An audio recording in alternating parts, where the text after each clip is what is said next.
Indiana Jones and the Dial of Destiny. Alright, here are some of the impressions that I got from the movie. Look, this film isn't going to make those that grew up with the originals like myself very happy. But when compared to Crystal Skull, it's only slightly better, and that's not saying much. There are 30 minutes of pure indie joy between an hour and 40 minute mark and the 2 hour and 10 minute mark. Then a few more minutes during the end.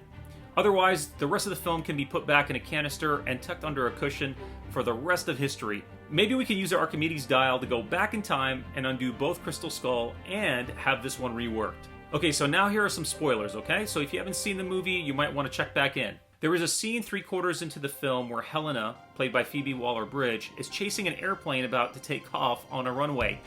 In heavy rain, mind you. Real heavy rain.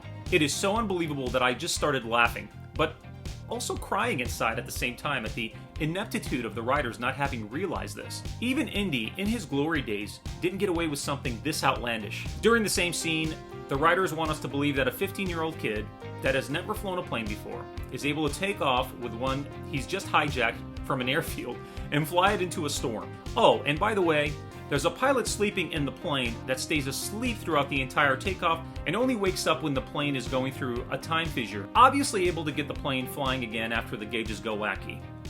Pretty damn convenient, right? I do want to say something about Mads Mikkelsen. You know, he's an incredible actor and a wonderful villain. Actually a pretty good villain in this film. But he goes out in a whimper. His character completely falls apart in the last 5 minutes, you guys. I just don't get how you can write a wonderful villain played by a fantastic actor, then just take him out without any decent closure. Alright, so here are my final impressions, or my overall impression of the film. The bottom line is there are so many things that just felt off.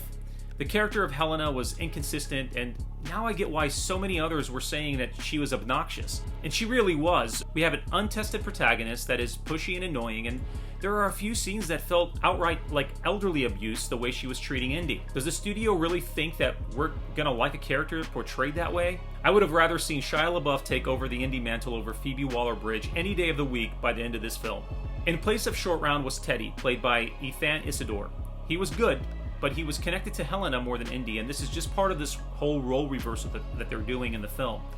And in doing so, there are so many things that continue to be off for me. Nothing against Isidore, he was pretty good, but he was no Short Round. I enjoyed seeing Basil, Toby Jones, and Salah, played by John Rhys-Davies, as well as Marion, played by Karen Allen, but they were basically tertiary characters in this film. There was an interesting scene at the end revealing the villain's Jurgen Voller's true intentions in going back to 1939, and I thought, hey, this is going to be really good now, and maybe this film can really redeem itself in the final act. However, there was just not enough time, and the opportunity was really squandered. This movie was not written for us OGs, period. In fact, I felt like Indy, we were being written out of history. The biggest thing that put me off was when Helena punched Indy in the face and forced him back to the correct timeline, despite his desire to stay back in the past. The irony. I mean, welcome to the future, everyone, where our hero, the one who the franchise was built on, is treated disrespectfully by a newcomer that has no track record of adventuring and ready to sell artifacts, by the way, to the highest bidder. That just pissed me off to no end. Who the hell okayed this? Did you see Indiana Jones and the Dial of Destiny? What were your impressions?